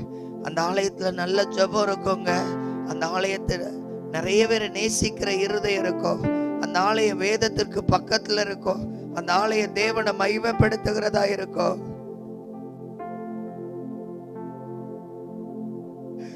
ஆண்டவருடைய கரம் இறங்கட்டும், ஆண்டவருடைய கரம் இறங்கட்டும். ஆண்டவருக்கு நடுவுல கடந்து வந்திருக்கிறார். அவர் சொல்லுகிற வார்த்தை நான் எப்படி கைவிடுவேன்? ஆண்டவர் சொல்லுகிற வார்த்தை, ஆண்டவர் என்றைக்கு கைவிட மாட்டார் வாக்கு கொடுத்திருக்கிறேனே. நீங்க இயேசு கிட்ட போகணும். அந்த ஆவிக்குரிய வாழ்க்கையில மீண்டும் பலப்படுகிற ஒரு தருணத்துக்குள்ள கடந்து வரணும். ஒரு நாள் சொன்னீங்கல்ல, ஏசப்பாவை பார்த்து, ஆண்டவரே நான் இப்படி எல்லாம் ஜெபம் பண்ணுவேன் ஏசப்பா. ஒருவரை குறித்து பிரத்யேகமாய் ஆண்டவர் பேசுகிற வார்த்தை, நீங்க அடிக்கடி தேவனுக்கு பிரியமாய் ஜெபிக்கிற ஒரு சகோதரி, அடிக்கடி தேவனுக்கு பிரியமாய் ஜெபம் பண்ணுவீங்க, நல்ல பாரத்தோடு ஜெபம் பண்ணுவீங்க. சில வேளைகள் நீங்க ஜெபம் பண்ணி முடிச்ச உடனே ஆண்டவர் வார்த்தை மூலமா உங்களுக்கு பதில் தந்திருக்கிறார். அந்த தருணங்களும் அந்த நேரத்துல உங்க வீட்டுல இருக்கிற அந்த தேவ மகிமையை பார்த்துட்டு இன்னைக்கு ஆண்டவர் வாசல்ல இருந்து மறுபடியும் கதவு தட்டுகிறார். எனக்கு செவி கொடு மகளே, இன்னைக்கு நான் உன்னை நிரப்ப வந்திருக்கிறேன், இன்னைக்கு நான் உன்னை நிரப்ப வந்திருக்கிறேன், இன்னைக்கு நான் அவளை நிரப்ப வந்திருக்கிறேன் சப்பா. எனக்கு உங்க கிருபை, எனக்கு உங்க கிருபையின் காருண்யம் வெளிப்படட்டும். எனக்கு உங்க இரக்கங்களின் வல்லமை வெளிப்படட்டும். அப்படியே ஆண்டவரை நோக்கி கூப்பிடுங்க. ஆண்டவருடைய அடிக்கப்பட்ட காட்சி, அவருடைய முள் கிரீடத்தை கண்ணோக்கி பாருங்க. அதுல இருந்து சிந்தின ரத்தம் நமக்காக, அதுல இருந்து சிந்தின ரத்தம் நமக்காக. அவர் நம்மை மீட்கும்படியா இரக்கத்தை வெளிப்படுத்தினார். அவர் நம்மை மீட்கும்படியா இரக்கத்தை வெளிப்படுத்தினார். ஆண்டவரை நோக்கி ஸ்தோத்திரம் பண்ணுங்க. இயேசுவே உங்க கிருபை, இயேசுவே உங்க கிருபை, இயேசுவே உங்க கிருபை என் மீது வெளிப்பட ஒப்பு கொடுக்கிறேன்னு சொல்லுங்க. என் மீது வெளிப்படணும் ஆண்டவரே, என்னை நான் ஒப்பு கொடுக்கிறேன் அப்பா, என்னை நான் ஒப்பு கொடுக்கிறேன். ஒரு நதி போல இருக்குது, அது வளைந்து நெளிந்து கடந்து போகிற ஒரு நதி. அந்த தண்ணீர் மிகுந்த ஒரு வெள்ளை நிறத்துல, அது அவ்வளோ சுத்தமா இருக்கிற ஒரு தண்ணீர். அது அருகே ஒரு சகோதரி நிற்கிறத பார்க்கிறேன். உங்களோட தான் ஆண்டவர் சொல்லுகிறார், உன் பரிசுத்த வல்லமையை புதுப்பிக்கும்படியாய் உன் நடுவே வந்திருக்கிறேன், உன் நடுவே வந்திருக்கிறேன். உன்னை நான் புதுப்பிக்கும்படியாய் உன் நடுவே வந்திருக்கிறேன். என் கிருபையின் பலன் உன் நடுவே வெளிப்படும். அந்த ராஜாவை நோக்கி ஒப்பு கொடுங்க, அந்த ராஜாவை நோக்கி ஒப்பு கொடுங்க. ஆண்டவர் சொல்கிறார், நீ சிலருக்கெல்லாம் ஆலோசனை கொடுத்தல்ல, இப்படிதான் இருக்கணுங்கிற ஆலோசனை கொடுத்தல்ல. ஆண்டவர் மீண்டும் உங்களோடு பேச விரும்புகிற ஒரு காரியம். ஆண்டவர், நான் உன்னை பலப்படுத்துவேன். இந்த இடத்துல அந்த 6 தூதர்கள் உங்கள் நடுவே கடந்து வந்து, சில தூதர்கள் கைகள்ல புதிய பட்டயம் இருக்கிறத பார்க்கிறேன். அவர் சொல்லுகிறார், நான் உன்னை யுத்தத்தில் நிறுத்துகிற ஒரு யுத்த பலத்தை உன் நடுவில் கட்டளையிட போகிறேன், யுத்த பலத்தின் வல்லமை கட்டளையிட போகிறேன். ஆண்டவர் சொல்லுகிற ஒரு காரியம் அதுதான். எனக்கு பிரியமாய் நடக்க உன்னை அர்ப்பணி, எனக்கு பிரியமாய் நடக்க உன்னை அர்ப்பணி. கவனித்து பாருங்க, எத்தனை தேசத்திற்காக ஜெபிக்க வேண்டிய ஒரு முக்கியமான தருணத்தில் இருக்கிறோம். அழிந்து போற ஆத்துமாக்களுக்காய் ஜெபிக்க வேண்டிய ஒரு தருணத்தில் இருக்கிறோம். வியாதியோடு இருக்கிற பிள்ளைகளுக்காய் ஜெபிக்க வேண்டிய ஒரு நிலையில இருக்கிறோம். எல்லாரும் அப்படியே சொல்லுங்க, நான் உமக்கு பிரியமாய் நடக்க என்ன அர்ப்பணிக்கிறேன், உமக்கு பிரியமாய். இந்த வார்த்தையை கேட்டு ஒப்பு கொடுக்கிற பிள்ளைகள் மாத்திரம் வலது கரங்களை உயர்த்துங்க பார்க்கலாம். ஆண்டவரே, நான் உமக்கு பிரியமாய் ஒப்பு கொடுக்கிறேன். மறுபடியும் இங்க ஒரு மகளை குறித்து ஆண்டவர் பேசுகிறார். நீ காயப்பட்ட புலம்பலுக்கு நான் பதில் தருவேன். உன் ஜெபத்துக்கு கேட்டுட்டேன். அருமையான சகோதரி, ஆண்டவர் சொல்லுகிற ஜெபத்துக்கு கேட்டுட்டேன். நன்றி ஜெபம் மட்டும் பண்ணுங்க. உங்க கூட இருக்கிற யாருக்கும் யாரும் உங்களுக்கு உதவி செய்ய முடியல. ஆண்டவர் சொல்றாங்க, அவங்க சொல்றாங்க, உனக்கு இவ்வளவு பாடு இருக்கு, எங்களால ஒண்ணுமே செய்ய முடியாது, எங்களால ஒண்ணுமே செய்ய முடியாது. சில வேளைகள்ல ரொம்ப கவலைப்பட்டு அழுது ஆண்டவர் சொல்லுகிறார், இனி நீங்க அழ வேண்டாம். அவர் சொல்லுகிறார், உன் துக்கத்தை சந்தோஷமாய் மாற்றுவேன்.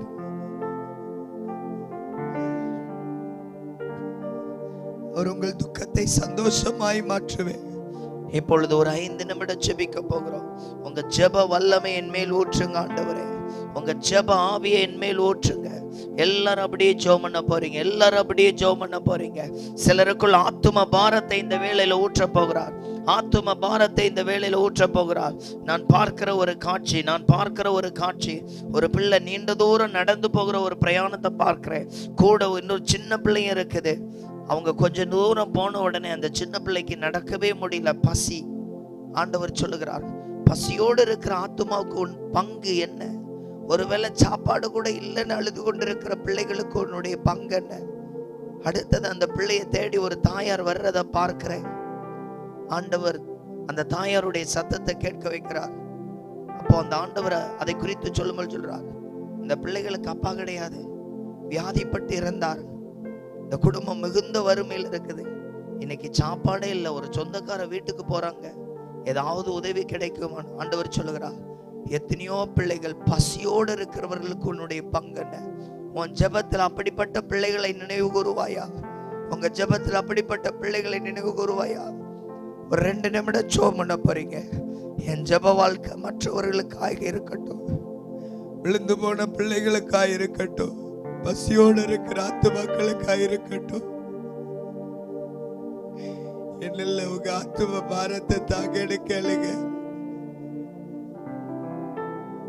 எனக்கு உங்க ஆத்தும பாரத்தை தாங்க ஏசப்பா. எனக்கு உங்க கிருபை வல்லமை ஊற்றப்படட்டே ஏசப்பா. உங்களை மதிக்காதவங்க இருக்கலாம், உங்களை பின்பற்றாதவங்க, உங்க மேல அன்பு காட்டாதவங்க இருக்கலாம். ஆண்டவர் இந்த இடத்துல வந்து மீண்டும் உங்க கதவை தட்டுகிறார். நீ எனக்கு செவி கொடுக்க ஆயத்தப்படு. மக்களுக்கு ஜெபம் ஆண்டவர் சொல்லுகிறார். நீ முன்னால ஜெபம் பண்ண அந்த டைம் போறதே தெரியாது. இன்னைக்கு இவ்வளவு நேரம் ஜெபம் பண்ணுமா, ஆனா முழங்கால் படிட்டு கொஞ்ச நேரத்துல இருந்து மீண்டும் எழும்பினது போல இருக்கும். நீண்ட நேரம் ஜெபம் பண்ணி இருப்பீங்க. ஆண்டவர் சொல்லுகிறார், மீண்டும் அந்த ஜெபத்துக்கு திரும்புங்க. என்ன மறக்காதீங்க, விட்டு விலகாதீங்க, உங்க முகத்தை நீங்க மறைச்சா நான் எங்கே ஓடுவேன். என்ன மறக்காதீங்க, விட்டு விலகாதீங்க, உங்க முகத்தை நீங்க மறைச்சா நான் எங்கே ஓடுவேன். எங்கே ஓடுவேன் உம் சமூகத்தை விட்டு, உம்மை விட்டு விட்டு எங்கும் ஓடி ஒளிய முடியுமோ. ஆண்டவர்கிட்ட அப்படியே ஒப்பு கொடுக்க போறோம்.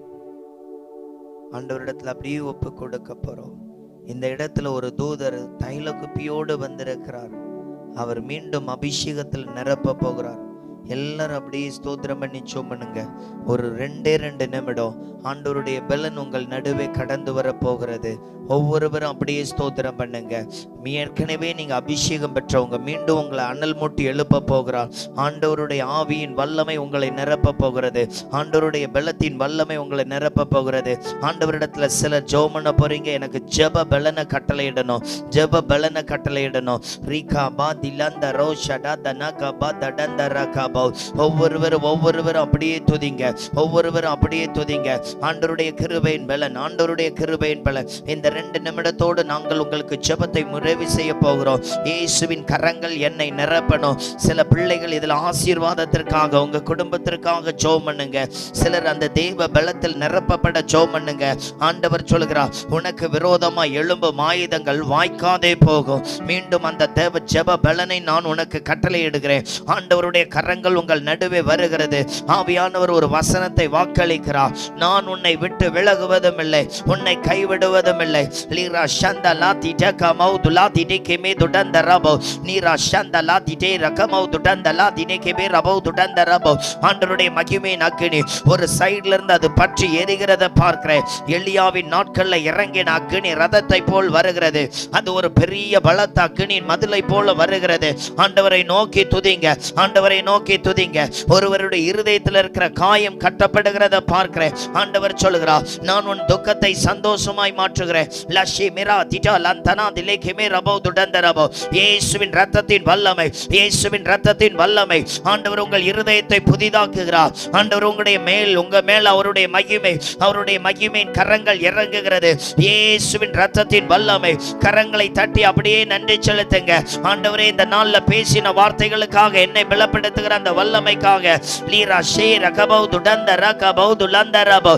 ஆண்டவருடைய பலத்தின் வல்லமை என்னை நிரப்பட்டும், நிரப்பட்டும், நிரப்பட்டும். ஆண்டவருடைய மகிமையான அபிஷேகம் உங்கள் மேல் ஊற்றப்படுகிறதை பார்க்கிறேன். உனக்கு விரோதமாய் இருக்கிற அந்த கசப்பின் ஆவிகளை கர்த்தர் நிர்மூலமாக்குகிறார். சிலருடைய வார்த்தை சொல்லிட்டு நீ எழுந்திருக்கவே முடியாது என்று கர்த்தர் சொல்லுகிறார். நான் கிருபையும் இரக்கத்தை உனக்கு கட்டளையிடுகிறேன். உன் மீது ஏதோ எரிச்சலின் ஆவிகளை கர்த்தர் அழித்து போடுகிறார். அந்த கிரியைகள் உன்னை மேற்கொள்ளுவதில்லை என்று அப்படியே கரங்களை தட்டி மீண்டும் அனல் மூட்டி தேவ வல்லமையில நிரப்பப்படுங்க. தேவனை மகிமைப்படுத்துங்க, மகிமைப்படுத்துங்க. போதாது போதாது, நீங்கள் உற்சாகத்தினால கரங்களை தட்டுகிறவர்களாய் அல்ல, ஆவியில நிரப்பப்பட்டவர்களாய் கரங்களை தட்டி அந்த தேவனை மகிமைப்படுத்துங்க, மகிமைப்படுத்துங்க. எக்காலம் ஊதுகிற தூதர் எக்காலத்தை ஊதுகிற சத்தத்தை கேட்கிறேன். இப்பொழுது உங்கள் நடுவே ஒரு புறா பறந்து வருகிறதை பார்க்கிறேன். ஆவியானவர் சொல்லுகிறார், இந்த புதிய பலன் உன்னை நிரப்பும், இந்த புதிய பலன் உன்னை நிரப்பும். இயேசுவின் மகிமை, இயேசுவின் மகிமையின் பலன் உங்களை நிரப்பத்தக்கதாய் வெளிப்படுகிறது. ஆண்டவர் சொல்லுகிறார், உன்னை துரத்தினதும் உன்னை ஒதுக்கினவர்களுக்கு முன்பாக நான் புதிய கிருபைகளை கட்டளையிடுவேன் என்று சொல்லுகிறார். அந்த கிருபையின் பலன் இன்னும் மேன்மைகளை கட்டளையிடும். ஒரு நாள் சபைக்காக அதிகமாய் செபித்த ஒரு மகளோடு ஆண்டவர் பேசுகிறார். நீ அதிகமாய் செபித்தாய், மீண்டும் ஆண்டவர் ஒரு வாக்குத்தத்தத்தை கொடுக்கிறார். இதோ உன்னை நடத்தி வந்த தேவன் நீ கேட்ட காரியங்களில் உனக்கு வாக்களிக்கிறார். இன்னும் நான் அதிக நன்மைகளை கட்டளையிடுவேன், அதை நீ காணத்தக்கதாக நான் செயல்படுத்துவேன் என்று சொல்லுகிறார். கரங்களை தட்டி ஆண்டவருக்கு நன்றி செலுத்தலாமா? இதோ ஆண்டவர் சொல்லுகிறார், உனக்கு விரோதமாய் எழும்பின அந்த பொல்லாத மந்திர கிரியைகளை கர்த்தர் முடக்கி போட்டேன் என்று உனக்கு நேற்றைக்கு வாக்கு கொடுத்தார். இன்றைக்கு இன்னொரு நபரை குறித்து ஆண்டவர் சொல்லுகிற வார்த்தை, முள்ளின் அனுபவங்கள், உன்னை நெருக்கி துக்கப்படுத்தின அந்த முள்ளின் அனுபவங்கள் எரிக்கப்படுகிறதை பார்க்கிறேன். இதோ தடைகளும் கிரியைகளும் இயேசுவின் நாமத்தினால் அழிந்து போவதாக. பிள்ளைகள் எல்லாரும் ஆசீர்வதிக்கப்பட ஒப்பு கொடுக்கிறேன். கையின் பிரயாசங்கள் சுகம் பலனுக்காக செபிக்கிறேன். ஆண்டவரே, ஒவ்வொரு பிள்ளைகளுடைய குடும்பங்கள் ஆசீர்வதிக்கப்படட்டும். இருதயத்துல ஒரு பெரிய மாற்றம் உண்டாகட்டும். சொல்லுங்க, இனி யாரு மேலே நான் கசப்பு வைக்க மாட்டேன், எல்லாரோட ஐக்கியம். ஆண்டவர் காண்பித்த ஒரு காரியம், இந்த காரியத்தில் எனக்கு மாற்றத்தை கட்டளையிடுங்க. சிலர் அப்படிதான் இருக்கிறீங்க, சிலரை காயப்படுத்திடுறீங்க ஈஸியா. அவங்களோட பேசாத ஐக்கியங்கள் உண்டு, அவர்கள் ஒப்பு கொடுக்கலாம். என்னை இன்னும் தகப்பனே ஒரு ஏற்ற ஒரு பாத்திரமாய் மாற்றுங்க. அவர்கள் மாத்திர வலது கரங்களை உயர்த்தலாமா? என்னை இன்னும் பரிசுத்தப்படுத்துங்க. நான் எல்லாரிடத்துல ஐக்கியம் காட்டக்கூடிய ஆசீர்வாதம், எல்லாரிடத்துல அன்பாய் நடக்கிற ஆசீர்வாதம் இயேசுவின் நாமத்தில் வெளிப்படும்படியாய் செபிக்கிறேன். ஆண்டவரே, ஆண்டவர் அப்படி ஒப்பு கொடுத்த ஒரு மகளுக்கு ஆண்டவர் பேசுகிறார். உன் தரித்திரங்கள் இனி மாற பண்ணுவே, உன் தரித்திரங்கள் இனி மாற பண்ணுவே. நீ ஜெபத்தில் பலப்படு, அப்பொழுது உனக்கு துளிர் விடும் காலங்கள் உண்டு பண்ணுவே. ஆண்டவர் சொல்லுகிறார், நிறைய இடத்துல அழுதுட்டீங்க. ஆண்டவர் சொல்லுகிற வார்த்தை, அவைகள் எல்லாவற்றிலும் என் கிருபையை வெளிப்படுத்துவேன், அவைகள் எல்லாவற்றிலும் கிருபைகளை வெளிப்படுத்துவேன். ஆண்டவருடைய கரங்கள் இதில் இருக்கிற எல்லா பிள்ளைகளையும் ஆசீர்வதிக்கட்டும், எல்லா குடும்பங்களையும் நன்மையினால் நிரப்பட்டும். ஆண்டவர் சொல்லுகிற ஒரு வார்த்தை, 2 பேர் இருக்கிறீங்க, ஜெபிக்க முடியாத ஒரு கவலை, ஜெபிக்க முடியாத ஒரு போராட்டம், வீட்டுக்குள்ள போனாலே ஒரு தூக்க மயக்கத்தின் தடைகள். சொல்லுங்க, இயேசுவே எனக்கு கிருபை தாங்க. உங்க இருதயங்களை கரங்களை வைத்துக் கொள்ளுங்க. அந்த 2 பேரும் ஜெபிக்க நிறைய வேளை பிரயாசப்படுறீங்க. ஜெபிச்சா எனக்கு மாற்றம் வருங்கிறது தெரியும், ஆனாலே என்னால ஜெபிக்க முடியல.